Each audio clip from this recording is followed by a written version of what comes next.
Bonsoir à toutes et à tous et bienvenue à cette édition, le sommaire. Ce jeudi 2 novembre 2023, le rapport d'activité d'avril-septembre 2023 du président du Parlement Louis Vlavonou a été adopté mais pas unanimement. Des précisions dans cette édition.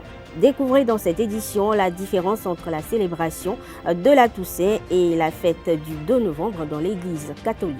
Au Sénégal, la demande de réinscrire Ousmane Sonko sur les listes électorales a été débutée. L'École supérieure d'administration, d'économie, de journalisme et des métiers de l'audiovisuel ESAE offre de nouveaux challenges pour l'année universitaire 2023-2024. Étudiantes et étudiants, parents d'élèves nouveaux bacheliers, ESAE, c'est la garantie d'une formation de qualité à des conditions très avantageuses. À Gbedjromede, à Papa, à Boumekalavi et Parakou, inscrivez-vous en administration générale, administration du travail et de la sécurité sociale, trésor et finances publiques, impôts, diplomatie et relations internationales, journalisme et métiers de l'audiovisuel, gestion des marchés publics, planification et développement local, sciences économiques, sciences juridiques et toutes les filières des sciences de gestion. ESAE vous offre des bourses, demi-bourses et de réductions pour les premières inscriptions dans toutes ces filières. Waouh! En licence 1, 2 et 3 et en master, bénéficiez jusqu'à 50% de réduction sur tous nos sites. N'est-ce pas génial? Infoline. ESAE Gbedjromede, 3e rue à droite en quittant le carrefour Le Jador pour la BIBE Jéricho ou au plus 229 90 93 65 21 98 98 14 00 à Kpakpa au plus 229 52 88 33 33 à Boumekalavi au plus 229 52 88 44 44 Parakou au plus 229 52 46 12 12. ESAE, l'excellence à un nom.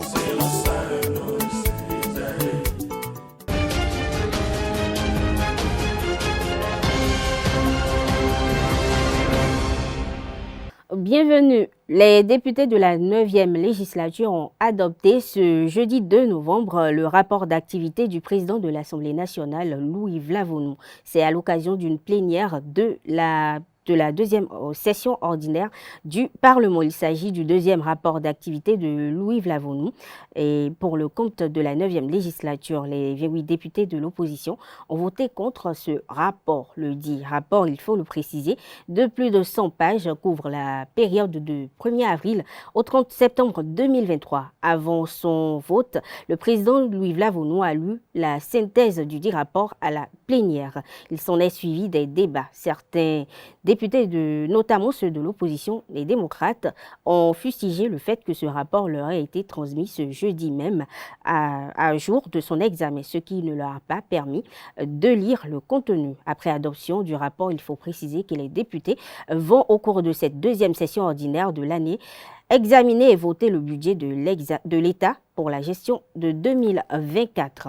Le gouvernement a adopté mardi dernier, 31 octobre plus précisément, au Conseil des ministres, l'organisation chaque année au mois de janvier d'un événement dénommé Vodou Days à Ouida en marge de la célébration de la journée nationale des religions endogènes. L'objectif est de promouvoir le patrimoine culturel national. Interrogé à ce sujet, quelques citoyens ont apprécié l'initiative de l'exécutif au micro de Nasserine Fatoumbi, Francis Farani.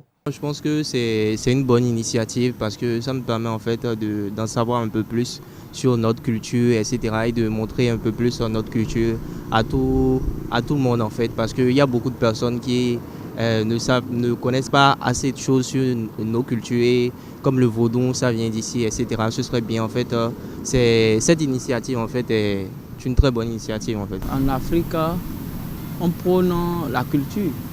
Et nous sommes en Afrique, précisément au Bénin,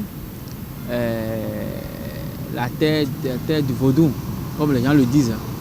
Donc c'est une belle initiative et je pense que ça a été bien réfléchi aussi.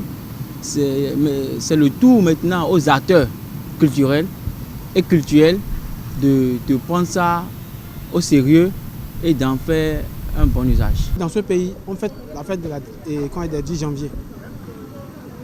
Là, c'est une fête qu'on fait. Aujourd'hui, maintenant, on peut changer. Ça veut dire que le jour au jour, il y a des choses qui sont en train de changer dans notre pays. Et puis les vaudous vont quitter à l'extérieur pour venir, puis on va faire une grande festival. C'est bon. C'est comme Ouida 92, c'est la même chose. Ouida 92, c'est festival de vaudou. Vaudou Days, c'est aussi festival de vaudou. Seulement que tous les vaudous ne vont pas sortir. Parce qu'il y a d'autres vaudous qui sortent la nuit. Mais ce qu'on veut organiser ici, c'est la journée. Donc il y a des vaudous, par exemple, Orola ne peut pas sortir. Donc ils vont revoir comment organiser la chose. S'ils font ça là, ils n'ont qu'à revoir et faire ça aussi pour le vaudou Oro, pour ne pas créer de jalousie. Il faut voir, par exemple, prenons l'Inde et les pays asiatiques. Par exemple, la Chine. Alors, eux, ils étagent leur bouddhisme pour quand même valoriser ça. Et oui, il faut valoriser, c'est normal. C'est pour le 10 janvier, je crois. Bon, ils n'ont qu'à faire la première édition, on verra ce que ça va donner. Bénin, vaudou tout est bon, mais il y a vaudou tout est. Vaudou tout est bon, mais vaudou quoi d'ailleurs. Et là, il y a un peu de mais quand vaudou non, bon, et bla tanale yo, BCC yo, et dans tout et c'est tout. Bon, en France ça tout, où est né pour acheter papo. Acheter pas, et on pense nous bon yika. Tant mais on acheter pas nous a yo mi mais à ça tanano. A mazo atole vaudou non le, bon mais na tout. Ligne béton. Bon, mi to yo, ko yo na mina ko yo si bugo, mina mo lo kunguna de men. Il ne faut pas qu'ils utilisent ça pour faire de n'importe quoi. Sinon, le chef de l'État n'a qu'à les mettre, en tout cas, il n'a qu'à mettre des barrières. Les Blancs sont dans les couvents. On amène les Blancs n'importe comment dans les couvents, n'importe comment. Ou maintenant là, parce que les Blancs veulent maintenant voir notre culture, ils veulent voir le secret qui est là. Le vaudou même qui est là ne connaît pas encore le secret du vaudou. Mais les Blancs cherchent à connaître immédiatement ce qui est dans le vaudou là, ce qui est dans le sous-sol là. Personne ne peut connaître. À chaque 2 novembre, l'Église catholique commémore ses défunts.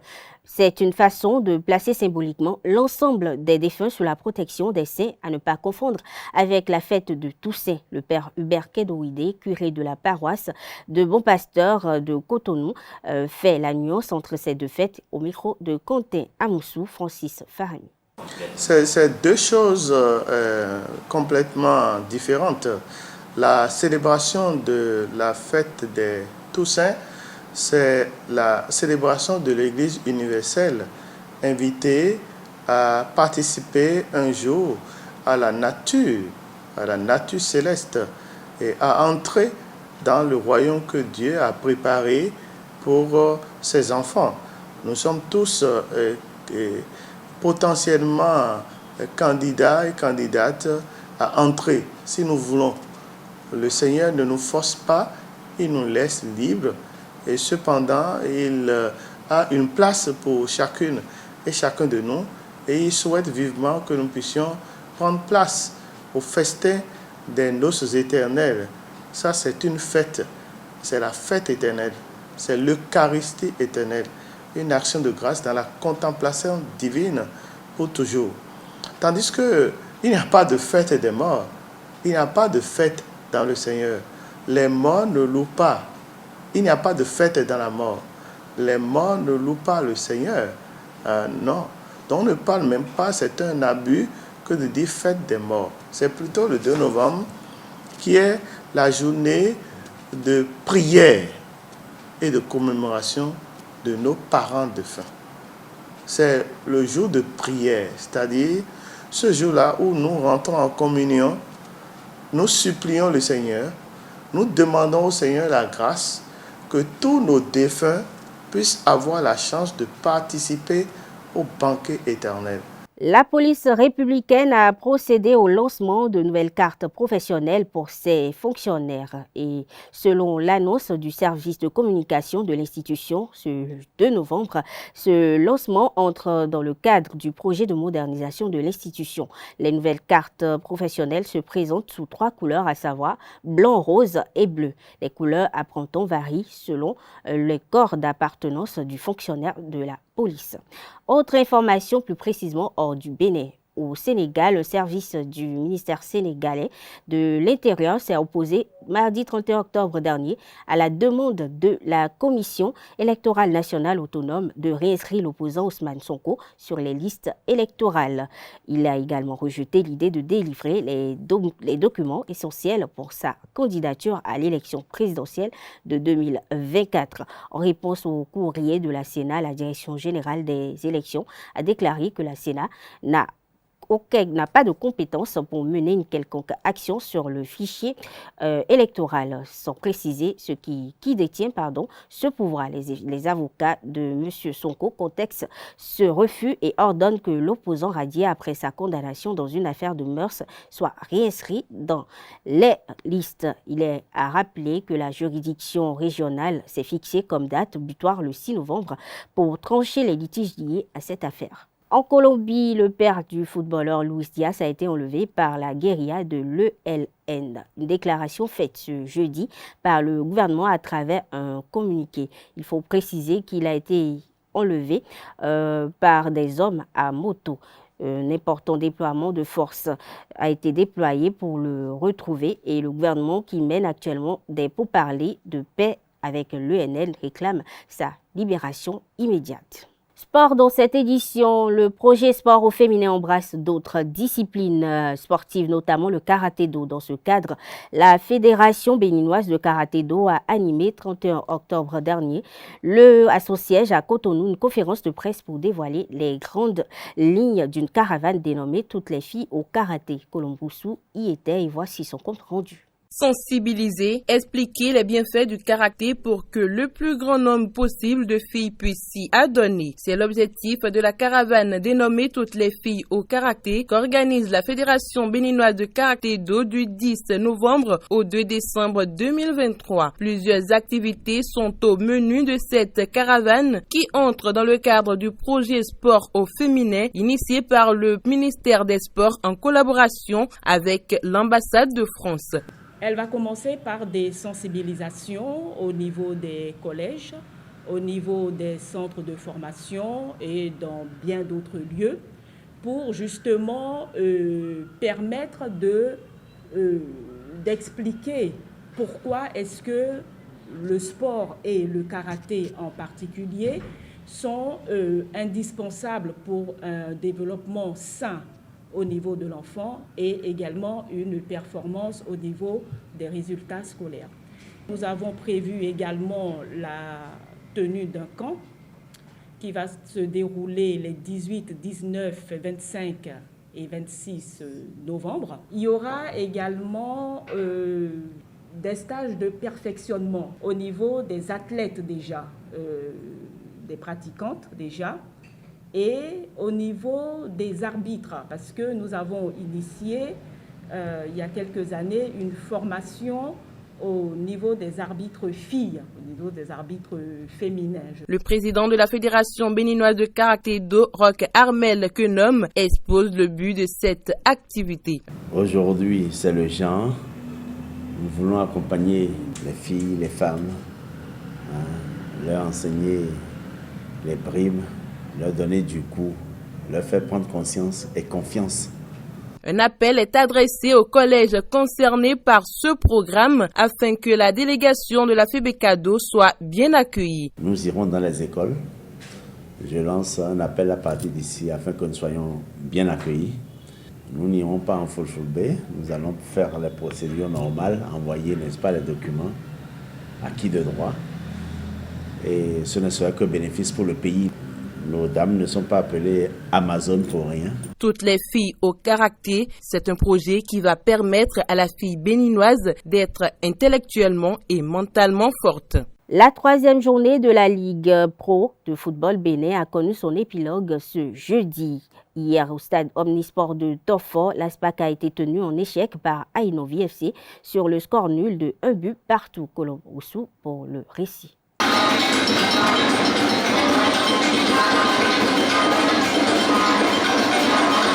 Match intense entre l'ASPAC et Aïnonvi Football Club au cours de cette troisième journée de la Ligue professionnelle de football. Après la victoire au match précédent face à Adidja, Tadjou Alidou et ses coéquipiers n'ont pu enchaîner. Ils ont concédé un nul, un but partout face à leur adversaire du jour. Il a fallu la 35e minute pour voir les Portugais de l'ASPAC ouvrir le score par l'entremise de Roméo da Costa.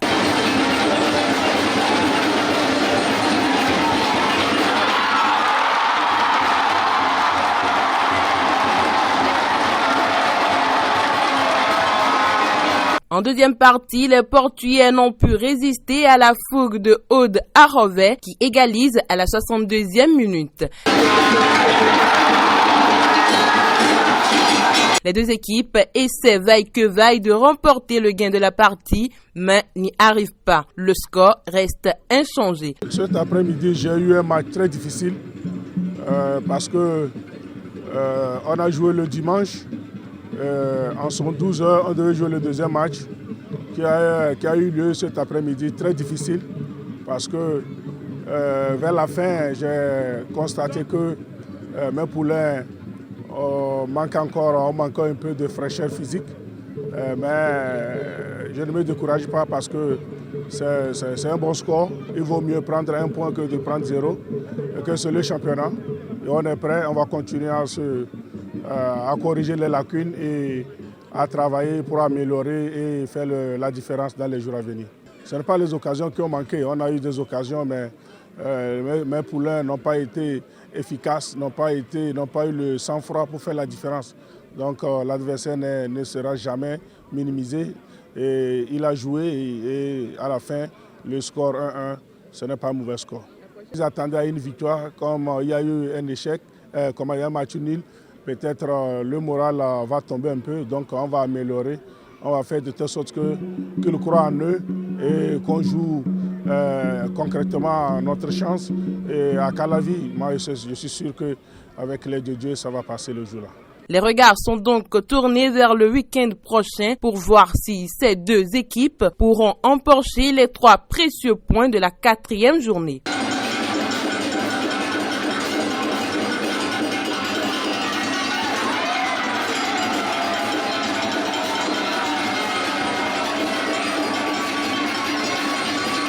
Dadja FC Club a battu Espoir de Savalou 1-0 hier mercredi 1er novembre lors de la 3e journée de la Ligue Pro dans la zone B. C'était au stade Omnisport d'Aplaroué. Le point de la rencontre avec Anel Dou. Entame difficile pour Espoir de Savalou. En déplacement à Aplaroué pour cette 3e journée, les hommes des collines ont essuyé la défaite 0 but contre 1 au grand plaisir de Dadja Football Club. Les deux équipes ont débuté la rencontre avec fougue. De part et d'autre, les occasions n'ont pas manqué.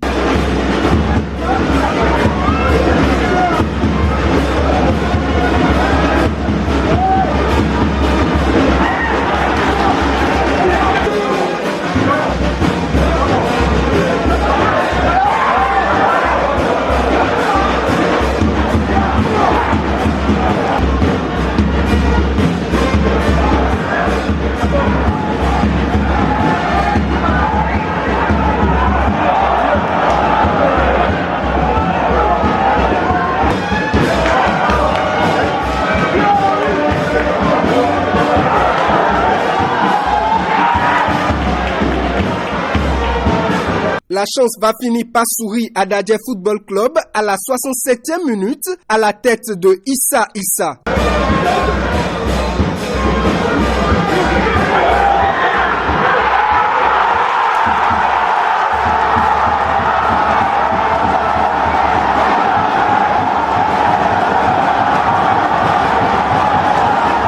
Dadja Football Club va conserver son avantage jusqu'en fin de partie. Espoir connaît ainsi sa première défaite pour son premier match et Dadja signe sa 2e victoire en 2 matchs. Belle entame du champion au titre. Koto FC Club a étrié le promu Étoile Filante 4-0 sur ses installations à Abomey-Calavi, ce grâce notamment à un doublé de Shérif Mama. Revivez les actions des 4 réalisations suivies du débriefing de Victor Zouk Rebecca, entraîneur de Coton FC, et Kolawale Thorson, coach d'Étoile Filante.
Je suis satisfait du 4-0. Vous savez, un entraîneur, il demande toujours plus. Moi, ce qui m'a plu dans ce match, c'est le collectif. Et quand je vois comment on marque les 3e et 4e buts, ça montre que l'équipe est dans le jeu. Et les uns pour les autres. Et je pense que si on veut réussir et si on veut aller encore plus loin, il faut continuer sur cette voie-là. Tout être humain ne peut jamais se sentir normal. Et parlons de sport, c'est pas facile. Réjouissons-nous. On est là, on est en train de vivre l'expérience de Ligue Pro. Mon équipe joue. C'est vrai que c'est sur les détails on encaisse. Et je pense que j'ai du boulot pour revenir sur ces détails, corriger beaucoup, améliorer la manière de jouer, stratégie, le plan de jeu. Je pense que les 20 premières minutes, j'étais content parce que le ballon il tournait bien. On marque un but sur coup de pied arrêté. Et je pense qu'après, on s'est un petit peu relâché. Il y a eu un peu trop de facilité dans le jeu. Ça a donné, je dirais pas des occasions pour l'adversaire, mais ça leur a permis de ne pas tomber. Parce que bon, si tu marques le 2e but, c'est sûr que c'est plus le même match. Et c'est pour ça qu'à la mi-temps, j'ai essayé d'apporter du 109. Parce qu'il ne faut pas oublier quand même que nous, on est sur les terrains depuis le 21 juillet. Hein. Et donc d'attendre comme ça toutes les semaines. Vous voyez, aujourd'hui, c'est la 3e journée. Hein. La première a été reportée, la 2e, on est exempt et on joue que la 3e. Alors, vous savez, nerveusement, pour les joueurs aussi, c'est pas facile.